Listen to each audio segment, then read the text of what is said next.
Alright, so I'm going to be showing you how to play chess today, and I think the first thing I should start with is how to set your pieces up. So you'll have all your pieces, and these, called pawns, will all go in front. Then, on the edges, you'll see the rook, which looks like this. It looks like castle. And then you'll place them on these sides. Doesn't matter which. Then you'll have your knight, which looks like a horse, and that will go right next to the rook. And then you'll have your bishop, which will look like this, and that will go near the knight. So you can see that'll go here, here, and here, and on the same side. Now for the king and queen. The king always goes on the opposite color that he is. So our white king will end up on the brown square, and the queen will end up on the white, and they always have to be on one of these in the middle. So you see these will be over here. Alright, and now I'm going to be showing you what they do. Now let's start with the pawn again. So the pawn can move one space or two spaces forward. So, but to attack, if you do this, they'll just get stuck. They can't do anything. But if your opponent were to do this, then you could only attack with the pawn forward diagonally. So you go here or here. And then you take them out. Now, the rook can move forward, backwards, or side to side. Any way you choose. So you go here, you go here, you go all the way to here. You go here if you wanted to.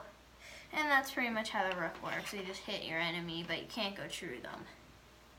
Next we have the knight, which the knight and the pawns are the only ones you could use at the start, because the pawns, they're just in the front, they go forward, and the knight has to move any three spaces in an L.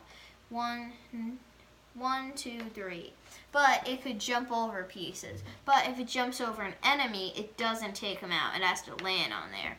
And to use the knight, it's a little tricky, but you have to go any three spaces ahead of you in an L. So you go here, you could go all the way here, as long as it's just in an L formation, even if one thing's longer than the other. So you go 1, 2, 3, and you have to land on that 3. Now, here is the bishop. You will have one on the white and one on black, which is you'll be opposite for your opponent. And so you will go over here or here. As you can see, it just could go infinitely wherever you choose. But it could only go diagonally in any direction. But because of that, that's why you have mainly your white squared piece and your darker square piece, because your white one can only stay on white no matter where it goes. Next is your most powerful piece, the queen. The queen has the power of every single piece except for the knight. So pretty much could just keep going anywhere. So yeah, that's why the queen's the most powerfulest. But now for the most important piece, the king. He could attack here, here, here, here, here, here, here, and here. Pretty much all around him, like the queen can. But he can't go infinitely that way. And if you lose your king, you lose the game. And that's how you play chess. I hope you enjoyed. Bye!